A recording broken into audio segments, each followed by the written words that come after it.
Hello dear students, welcome to the class and welcome to this session of ICT Virtual Classroom. ICT Virtual Classroom के इस session में आप सभी का स्वागत है। मेरा नाम है Rajesh Chamola, teacher physics ICT virtual classroom Dehradun से। एंड इस सेशन में हम लोग डिस्कस करते हैं क्लास 11th की फिजिक्स को, यानी कक्षा 11 भौतिकी विज्ञान को। अपनी प्रीवियस क्लासेस में हम लोग एक बहुत ही इंटरेस्टिंग और बहुत ही इंपॉर्टेंट चैप्टर को समझने की कोशिश कर रहे हैं, जो कि है सरल रेखा में गति। और हम लोग इस चैप्टर के लास्ट पार्ट पर पहुंच चुके हैं। हम कुछ न्यूमेरिकल्स ट्राई कर रहे थे। आज की क्लास में हम कुछ और न्यूमेरिकल्स करेंगे जो कि गति के समीकरण पर आधारित होंगे, और उनको हम लोग अभी सॉल्व करेंगे। ठीक है, दो तीन कुछ आपके एनसीईआरटी की बुक के ही कुछ अभ्यास के प्रश्न उत्तर हैं, उनको करेंगे। तो आई होप कि आप सबके सब फिट फाइन और हेल्दी होंगे, बिल्कुल रेडी होंगे क्लास के लिए। चलिए स्टार्ट करते हैं आज की क्लास और चलते हैं स्मार्ट बोर्ड की स्क्रीन पर। So dear student, what we are going to do today is question और कुछ न्यूमेरिकल्स। ठीक है, तो सबसे पहले क्वेश्चन हम लोग लिखते हैं आपकी बुक का। क्वेश्चन लिखते नहीं है क्योंकि क्वेश्चन थोड़ा लंबा है। ठीक है, क्वेश्चन समझने की कोशिश करते हैं। ठीक है, सो जो क्वेश्चन है हमारा ये 3.7 है। यहाँ पर ये कहा जा रहा है दो रेलगाड़ियां हैं ए और बी। ठीक है, और दो समांतर पटरियों पर ये चल रही है। दो रेलगाड़ियां ए और बी दो समांतर पटरियों पर, सपोज एक गाड़ी ये है, एक रेलगाड़ी ये है, दो समांतर पटरियों पर चल रही हैं और 72 किलोमीटर पर आवर की एक समान चाल से चल रही हैं। ये उनकी चाल है, दोनों की चाल इतनी ही है, 72 किलोमीटर पर आवर। ठीक है, एक ही दिशा में चल रही है। प्रत्येक गाड़ी 400 मीटर लंबी है। गाड़ी की जो लंबाई है वो 400 मीटर है। ठीक है, और दोनों गाड़ियों की लंबाई है 400 मीटर, दोनों की दोनों 400 मीटर की है। और गाड़ी ए गाड़ी बी से आगे है, मतलब ये गाड़ी ए है और गाड़ी बी ये है, तो ये इससे आगे है। ठीक है,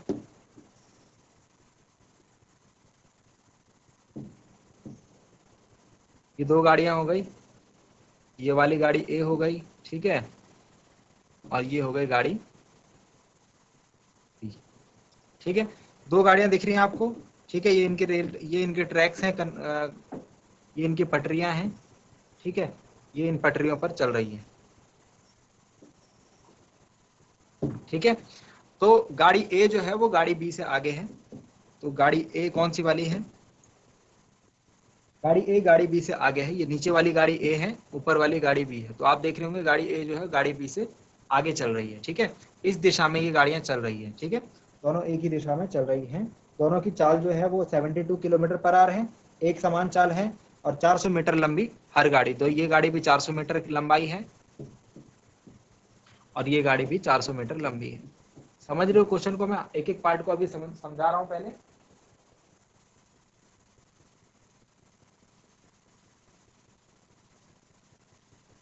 फिर उसके बाद हम लोग इसका सॉल्यूशन की तरफ चलते हैं। ठीक है, तो दोनों गाड़ियां जो है 400 मीटर लंबी है। गति की दिशा मैंने बता दी, कौन सी डायरेक्शन में गाड़ियां मूव कर रही हैं। गाड़ियां मूव कर रही हैं इस डायरेक्शन में, गति की दिशा। ये क्या है? ये है डायरेक्शन ऑफ मोशन।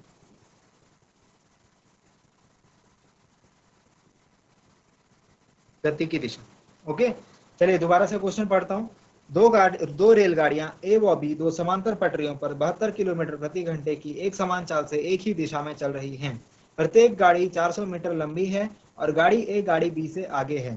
बी का चालक ए से आगे निकलना चाहता है तथा 1 मीटर प्रति सेकंड स्क्वायर के त्वरण से इसे त्वरित करता है। अब जो बी वाली जो गाड़ी है ना, जो पीछे है, ड्राइवर बोलता है कि मैं ए से आगे निकलूंगा, तो ये इसको क्या करनी पड़ेगी? अपनी स्पीड बढ़ानी पड़ेगी। अगर दोनों की स्पीड समान रहेगी तो वो गाड़ी हमेशा उसके पीछे ही रहेगी। तो अगर गाड़ी ए से आगे निकलना है तो बी को जो है स्पीड बढ़ानी पड़ेगी अपनी, है ना, स्पीड बढ़ानी पड़ेगी। तो ये क्या करेगा? त्वरित करेगा इसे, किसी त्वरण, कुछ त्वरण देगा इसको, है ना। तो ये जो त्वरण देता है ये 1 मीटर पर सेकंड स्क्वायर का त्वरण इसको देता है। कितने का? 1 मीटर पर सेकंड स्क्वायर का त्वरण इसको देता है। और 50 सेकंड के बाद बी का गार्ड ए के चालक से आगे हो जाता है। 50 सेकंड का टाइम लगता है और रेलगाड़ी बी रेलगाड़ी ए को ओवरटेक कर लेती है। ओवरटेक करने को इन्होंने एक बात बता रखी है, जो बी का गार्ड है, तो जो गार्ड है ना बच्चों, वो लास्ट में बैठता है और ड्राइवर जो है वो स्टार्टिंग में बैठता है। ऐसे ही इस गाड़ी का जो ड्राइवर होगा वो यहाँ होगा और इसका जो गार्ड होगा वो यहाँ होगा। ये कह रहे हैं बी का गार्ड जो है ए के ड्राइवर से आगे निकल जाता है। मतलब ये जो बी वाली रेलगाड़ी है ना, ये यहाँ पहुंच जाएगी। ये जो बी वाली रेलगाड़ी है ये यहाँ पहुंच जाएगी इस पॉइंट पर। समझ रहे हो या नहीं समझे? आई होप समझ पा रहे होंगे बात को, है ना। तो जब ये 50 सेकंड बाद, यहाँ से 50 सेकंड बाद इसने क्या करा, यहाँ पहुंच गई और इसने अपनी गाड़ी भगाई और बी वाली गाड़ी जो है ए गाड़ी से आगे निकल गई। समझ रहे हो बात को? ठीक है।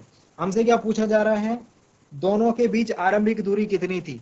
स्टार्टिंग में ये दोनों रेलगाड़ियां एक दूसरे से कितनी दूर थे। यहाँ पर तो डायग्राम में आपको दिख रहा है दोनों के बीच कुछ भी दूरी नहीं है, लेकिन वास्तव में इनके बीच में कुछ दूरी थी या नहीं थी वो हमको पता लगाना है। ठीक है, डायग्राम में तो मैंने बना दिया इस तरीके से कि दोनों एक दूसरे के जस्ट चिपक करके चल रही है, आगे पीछे चल रही है, लेकिन वास्तव में इसमें कुछ दूरी थी या नहीं थी वो हमको चेक करना है। आई होप क्वेश्चन समझ में आ गया होगा। मेरे हिसाब से क्वेश्चन आपको समझ में आ गया होगा। मैंने आपको समझाने की कोशिश करी है पूरी पूरी। v बराबर 72 किलोमीटर पर आवर, इसको हम मीटर प्रति सेकंड में बदलेंगे, 5/18 से गुणा करेंगे, 5 चौको 20, 20 मीटर पर सेकंड आ गई है प्रत्येक गाड़ी की चाल। ठीक है, एक समान चाल से चल रही है। ठीक है, कितनी दूरी चली, डिस्टेंस कितनी चली, 400 मीटर।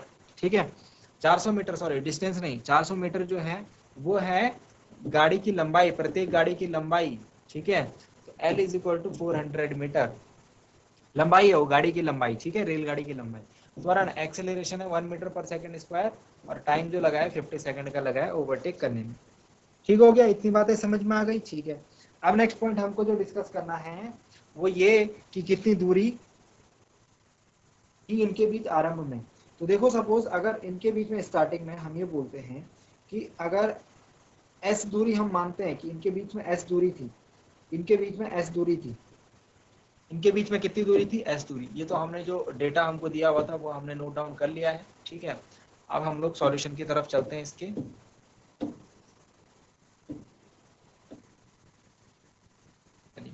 तो आरंभ में जो दूरी है, सपोज वो s दूरी थी इनकी, तो गाड़ी ने ट्रेवल कितनी डिस्टेंस करी है, s दूरी तो तय करी है, फिर उसने प्लस 400 इस गाड़ी की लंबाई भी तय करी और 400 अपनी लंबाई भी। मतलब देखो, जैसे सपोज इस गाड़ी को ओवरटेक करना है, दोबारा से बनाता हूँ, इस गाड़ी को ओवरटेक करना है। ओवरटेक करने के लिए पहले उसको ये दूरी कवर करनी पड़ेगी, फिर उसको इस गाड़ी की लंबाई के बराबर दूरी कवर करनी पड़ेगी। तो कहाँ पर आ जाएगी, यहाँ पर। अभी ओवरटेक हुआ नहीं, ओवरटेक करने के लिए इसको ये लंबाई और चलनी पड़ेगी, मतलब अपनी लंबाई और चलनी पड़ेगी, यहाँ तक चलना पड़ेगा, तो गाड़ी यहाँ पे आएगी, तब जाकर के ओवरटेक माना जाएगा। मतलब कितनी दूरी, s दूरी इसने तय करी, इस गाड़ी की लंबाई और अपनी लंबाई तय करी, तो दोनों गाड़ियों की लंबाई 400 है। तो s दूरी इसने तय करी, अपनी लंबाई तय करी और दूसरी गाड़ी की लंबाई तय करी, मतलब टोटल कितनी दूरी उसने तय कर दी, s प्लस 800। कितनी दूरी तय कर दी, s प्लस 800। ठीक है, समझ में आया ये बात? ठीक है, अब उसने जो हम समीकरण यूज कर रहे हैं, s is equal to u t plus half a t square. कौन सा समीकरण यूज कर रहे हैं, s is equal to u t plus half a t square. तो ये जो 50 सेकंड का इसका टाइम था ना, 50 सेकंड में हम ये वाली समीकरण लगा रहे। तो 50 सेकंड में उसने कितनी दूरी तय करी भाई, s प्लस 800। s क्या है, दोनों गाड़ियों के बीच की दूरी, और 400 दोनों गाड़ियों की लंबाई। इतनी दूरी गाड़ी ने तय करी बी गाड़ी में। ठीक है, स्टार्टिंग जो वेलोसिटी थी इनकी वो होगी 0। वो क्या होगी, 0। क्यों होगी 0? देखो, जब दो गाड़ियां एक ही दिशा में चलती हैं, दोनों की चाल समान होती है, तो ऐसे में जो इनका रिलेटिव वेलोसिटी यानी कि सापेक्ष वेग, यहाँ पर हम वेग नहीं बोलते, यहाँ पर सापेक्ष वेग बोलते हैं, तो सापेक्ष वेग दोनों का 0 होता है। कितना होता है, 0। अगर एक का ज्यादा हो एक का कम हो तो तब वेग की कुछ वैल्यू आएगी, लेकिन अगर दोनों समान वेग से समान दिशा में चल रहे हैं तो सापेक्ष वेग 0 होता है। ठीक है, तो u कितना हो जाएगा भाई, 0। t कितना है, t हमको दे रखा है 50 सेकंड प्लस हाफ, a कितना दे रखा है 1, और t कितना दे रखा है 50 का स्क्वायर। ठीक है ना, चलिए इसको सॉल्व आउट करते हैं। इसको सॉल्व आउट करने के बाद हमारे पास जो वैल्यू आएगी, s प्लस 800 बराबर 1/2, 5 पंजे 25, 2500। ठीक है, तो यहाँ पर आएगा 2 1 2, 2 2 4, 2 5 10, 1250। s is equal to 1250 minus 800, ये आएगा हमारा 450 मीटर।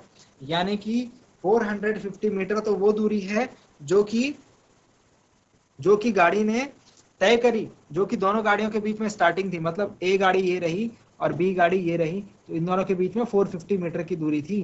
ठीक है, तो ये कह रहे हैं कि जो गार्ड है और जो ड्राइवर है उसकी दूरी कितनी है। तो मैंने बताया गार्ड यहाँ पर होगा, ड्राइवर यहाँ पर होगा, तो इनकी दूरी जो है इसको भी ऐड किया जाएगा। ठीक है, तो 450 में 400 इसका ऐड करो और 400 इसका ऐड करो, मतलब 800 ऐड करो। 450 में 800 ऐड करो, तो आप लिखेंगे लास्ट में एक स्टेटमेंट भी लिख दीजिए इसमें, गार्ड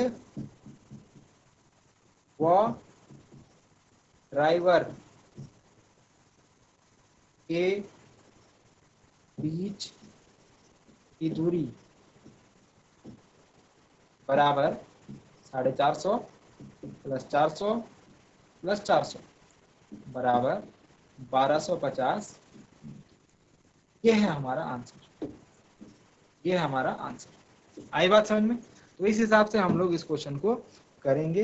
ये क्वेश्चन थोड़ा सा हमारे लिए सर घुमाने वाला था, ठीक है, इसमें थोड़ा टाइम लगना था, बट क्वेश्चन को अगर आप समझ के चलेंगे, अगर आप उसको डेली लाइफ से कनेक्ट करके चलेंगे, तो मुझे नहीं लगता कि आपको कोई समस्या क्वेश्चन में होने वाली है।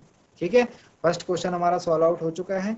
चलिए एक और क्वेश्चन हम लोग करते हैं। एक और क्वेश्चन है आपकी बुक का, क्वेश्चन में रीड कर लेता हूं आपके सामने। ठीक है, क्वेश्चन में क्या बोला गया है? क्वेश्चन में ये बोला गया है कि कोई खिलाड़ी एक गेंद को ऊपर की ओर आरंभिक चाल 29 मीटर पर सेकंड से फेंकता है। सपोज ये बॉल है, ये यहाँ ऊपर फेंकी गई है। ठीक है, ये जमीन का है, जमीन ये रही, जमीन को भी मैं बता देता हूँ, ये है आपका जमीन। ठीक है, यहाँ से ये बॉल को ऊपर के डायरेक्शन में फेंका गया है, यहाँ से बॉल को ऐसे ऊपर के डायरेक्शन में फेंका गया है, ऐसे। ठीक है, तो बॉल यहाँ पर पहुंच गई है इस बिंदु पर। अब आरंभिक चाल 29 मीटर पर सेकंड से फेंकता है, मतलब कि जो आरंभिक चाल है u, वो 29 मीटर पर सेकंड है। आरंभिक चाल को हम क्या बोलते हैं? u से डिनोट करते हैं। ठीक हो गया। गेंद का ऊपर की ओर गति के दौरान त्वरण की दिशा। ठीक है, फर्स्ट क्वेश्चन हमसे पूछा है ऊपर की ओर गति के दौरान त्वरण की दिशा। तो ऊपर की ओर गति के दौरान त्वरण की दिशा क्या होगी भाई? त्वरण की दिशा क्या होती है? त्वरण की दिशा देखो, इसमें कौन सा त्वरण लगेगा? जी। तो जी जो है हमेशा नीचे की तरफ खींचने का, पृथ्वी की तरफ खींचने का काम करता है ऑब्जेक्ट को। तो जो त्वरण की दिशा होगी वो नीचे की ओर, क्या बोलेंगे इसे? Vertically downwards. वर्टिकली डाउनवर्ड्स मतलब अभिलंबवत, सॉरी अभिलंबवत तो नहीं बोलना चाहिए, वर्टिकली डाउनवर्ड्स लिख रहा हूं मैं। ठीक है, समझ रहे हो? सीधे मतलब पृथ्वी की ओर, नीचे की ओर। वर्टिकली डाउनवर्ड्स, ऊपर की गति के दौरान त्वरण की दिशा वर्टिकली डाउनवर्ड्स होती है। समझ गए? सेकंड पॉइंट लिखेंगे। सेकंड क्वेश्चन में हमसे बात हो रही है, सेकंड क्वेश्चन में हमसे बात हो रही है कि इस गति के उच्चतम बिंदु पर गेंद का वेग और गेंद का त्वरण क्या होंगे? तो उच्चतम बिंदु पर जो वेग होगा वो 0 होगा। उच्चतम बिंदु पर वेग क्या हो जाता है? 0 हो जाता है। मैंने आपको बताया ये बॉल ऊपर जाएगी जाएगी जाएगी और एक पॉइंट पर ये बॉल वापस नीचे आने लग जाएगी, है ना? देखा है आपने?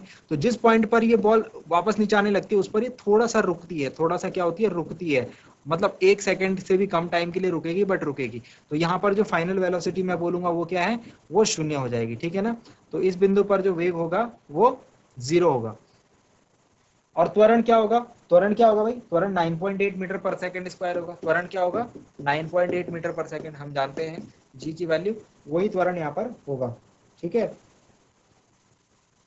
ठीक है। तो त्वरण क्या होगा? 9.8 मीटर पर सेकंड स्क्वायर होगा। लेकिन इसकी दिशा क्या होगी? इसकी दिशा फिर से वही वर्टिकली डाउनवर्ड, मतलब नीचे पृथ्वी की ओर होगी। ये बॉल को नीचे की तरफ ले जाने का काम करेगा।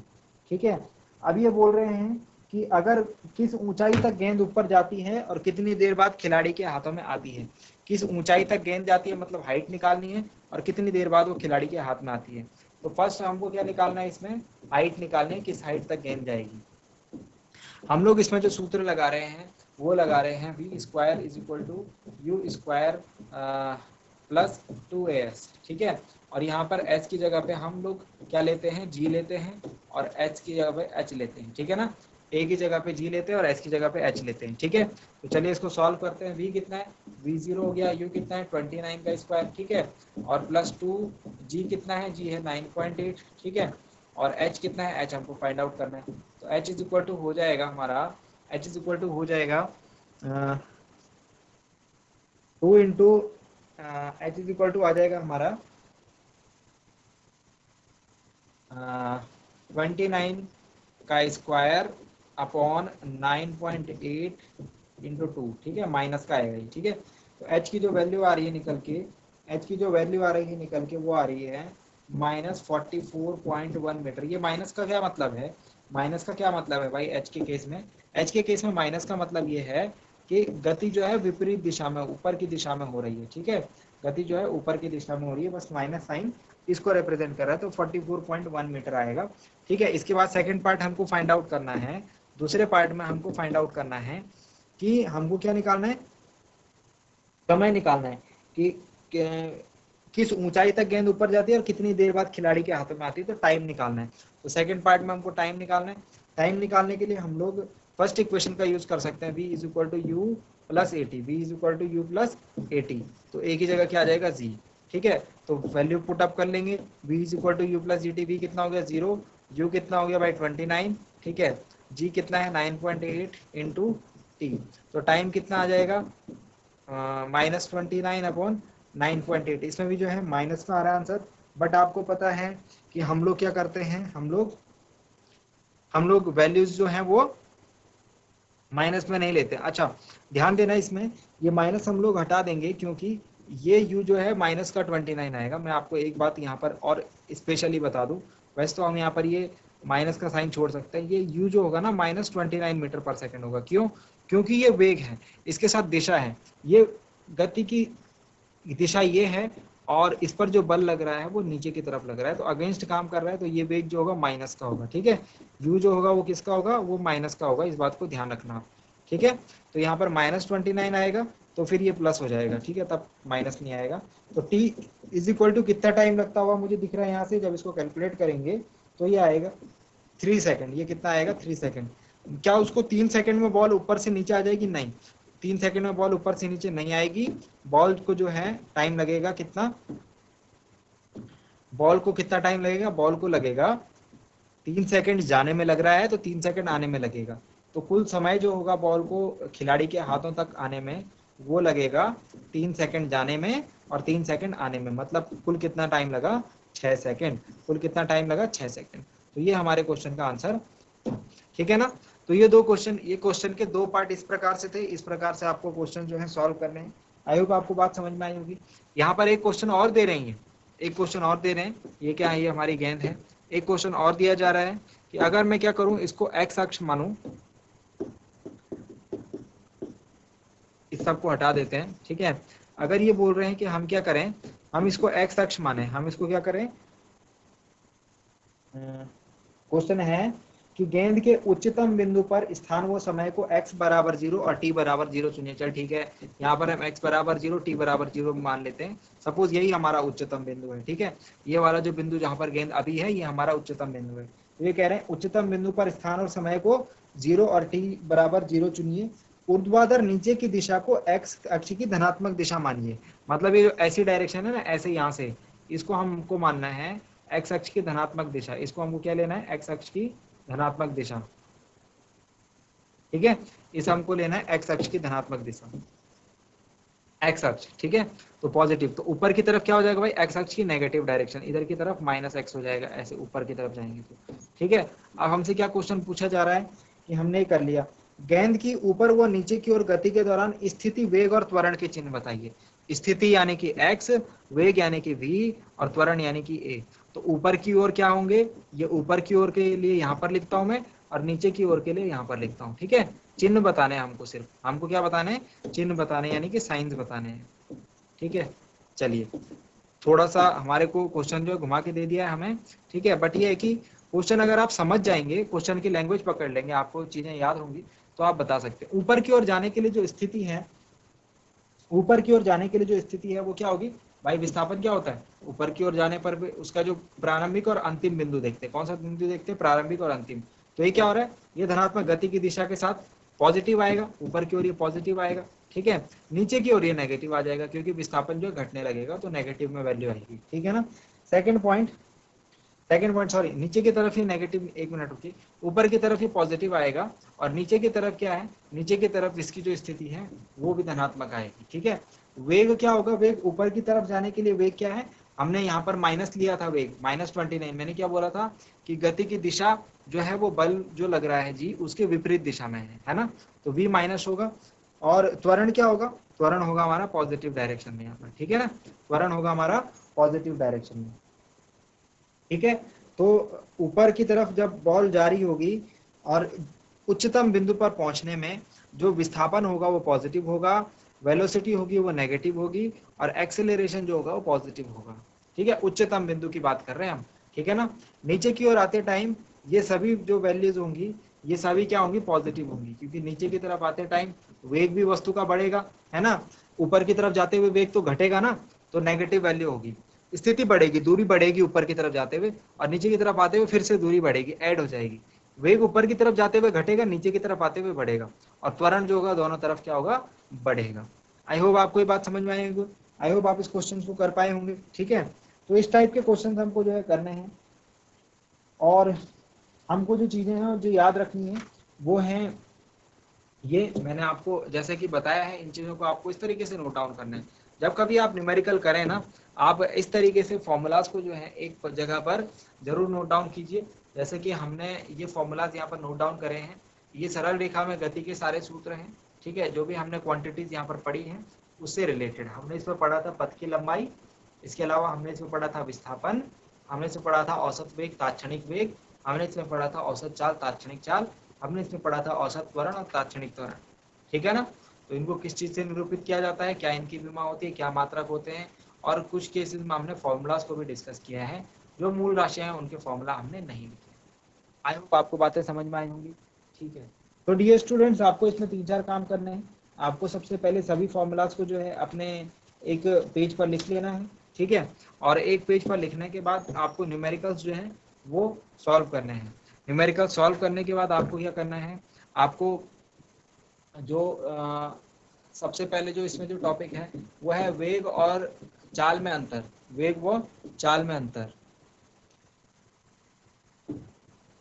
वेग व चाल में अंतर, क्या अंतर है। ठीक है, दूरी और विस्थापन में अंतर, दूरी और विस्थापन में अंतर, क्या अंतर है। औसत चाल ये हो गया, औसत वेग हो गया, ये तात्क्षणिक चाल, तात्क्षणिक वेग, तात्क्षणिक त्वरण से किस प्रकार डिफरेंट है, इसको भी आपको समझना है। ठीक है, तो ये सभी बातों को आपको जो है चैप्टर में कवर अप करना है। सो आई होप डियर स्टूडेंट्स की बातें आपकी समझ में आई होंगी, आपको चैप्टर पढ़ के अच्छा लगा होगा और आपने कुछ नया जरूर सीखा होगा। मिलते हैं अगली क्लास में एक नए और इंटरेस्टिंग टॉपिक के साथ। क्लास से जुड़ने के लिए आप सभी का बहुत बहुत धन्यवाद। Thank you very much and have a nice day.